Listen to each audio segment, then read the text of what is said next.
สบายดีท่านผู้ชมข้าพเจ้าสาวภากิมณีวงศ์ต่อไปเชิญรับชมข่าว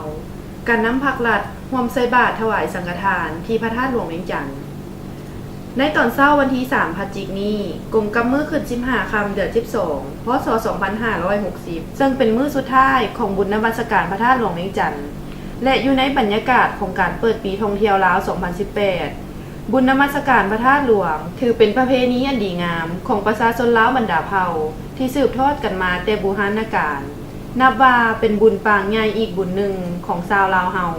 ที่ได้จัดขึ้นเป็นประจำในทุกๆปีในตอนเช้า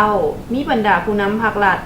นำโดยทานบุญยังวรจิตประธานประเทศและบรรดาการนำภาครัฐชาวพุทธศาสนิกชนลาวบรรดาเผ่าในขอบเขตทั่วประเทศก็คือมวลชนชาวนครหลวงเวียงจันทน์ต่างก็ได้เข้าร่วมทำบุญใส่บาตรถวายสังฆทานแด่พระภิกษุสงฆ์สามเณรหลายกว่าพันองค์พร้อมรับฟังธรรมเทศนาตามคำสอนของพระสัมมาสัมพุทธเจ้าต่อการให้ทานถือศีลภาวนาตามฮิตของประเพณีอันดีงามที่มีมาแต่โบราณกาลซึ่งการเฮ็ดบุญศีลกินทานนี้แม่นเพื่อระลึกถึงคุณงามความดี